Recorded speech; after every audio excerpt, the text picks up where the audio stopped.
Hi, I'm Board President Christina Martinez. On the June 20th agenda, you will see an item to approve a resolution on facilities planning and development, calling for a study of school building capacity.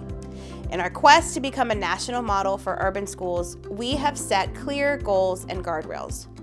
These board goals and guardrails inspired the district's Always Learning strategic management plan, and at the heart of Always Learning is a set of thriving profiles. These profiles describe our familia as thriving students, teachers, and school leaders, and our learning environment as thriving classrooms, schools, central office, and district. Developing these profiles is helping us determine the learning and working spaces where students and staff will be successful. Now is the time to take what we've learned to improve so that all students receive extraordinary educational experiences and achieve their biggest dreams. To do this, I request that we consider a resolution on facilities planning and development.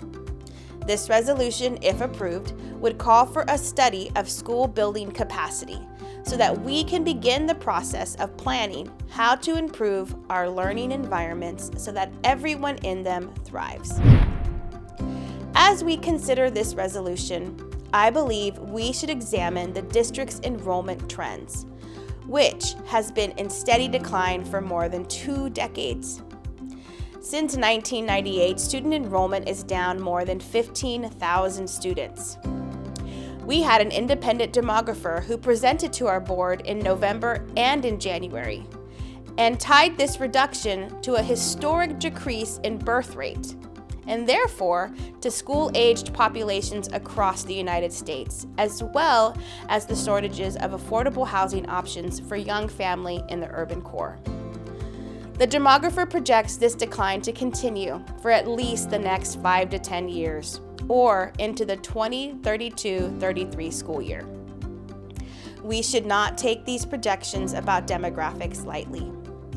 Our student enrollment already is lower than the worst-case scenario we projected a decade ago, by more than 4,200 students. There is also another set of data that we should examine as we further contemplate this study. Over the same 25-year period of enrollment decline, another number held steady, and that is the number of our schools in operation. San Antonio ISD has not decreased the number of schools it operates in proportion to its declining enrollment. Here's the challenge. In 2003-2004, we ranked 10th in the state in student population and 5th in the state for the number of schools. Now, 20 years later, while we dropped to 24th in the state in population, we remained high in the number of campuses, ranking 7th in the state. This means that San Antonio ISD has more buildings per student than comparable school districts across the nation, the state, and our local region. There are consequences to this. We are maintaining excess facilities and square footage, even while enrollment decreases and there is a result in smaller student bodies at schools. We know that small student population at schools and large student populations have the same administrative and overhead costs, which means it's more expensive to run schools with fewer students. When a school's budget is based on a school's student enrollment, smaller schools are less able to provide adequate program offerings, which leads us back to the student experience and noting whether every child has the resources they need to succeed. If we believe in equity, and we do, we want every child to have the opportunity to thrive. We are calling on our staff to help study this problem so that every member of our familia thrives. I respectfully request that we direct district staff to study our school building capacity and look across all campuses with the goal of reducing resource and funding inequities driven by school size. A study of excess capacity in San Antonio ISD will assess each school's staffing levels, programming, and maintenance conditions in the context of each facility's ability to deliver on the expectations of Always Learning and a thriving educational experience. The study will include an analysis of the following factors and their alignment to the thriving profiles: educational programming, operating costs, per pupil costs, staffing structures, student dislocation, building capacity, projected enrollment, desirability of the site, condition of the physical plant, life expectancy of the building, and the community use of the facility. The study ultimately will produce right-sizing recommendations. A stronger and more successful future for our community's children may mean reorganizing school sites to better serve our students.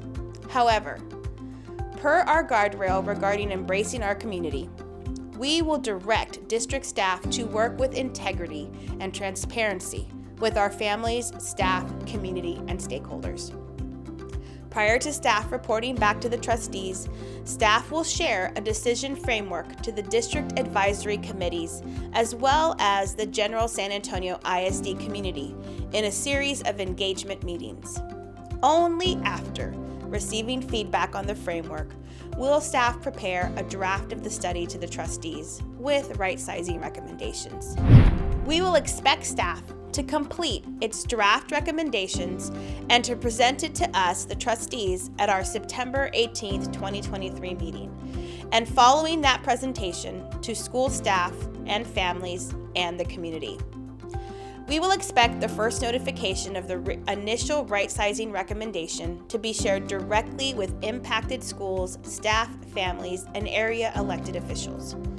We will also expect the staff to establish a transition team that will do all it can to honor the commitment of our students, family, and staff in San Antonio ISD.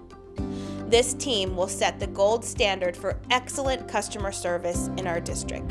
Staff will submit a final report to the trustees at our November 12th, 2023 meeting. Why should we consider such a resolution on facilities planning and development? We want to be a strong district. We need every school to provide equitable resources for their students.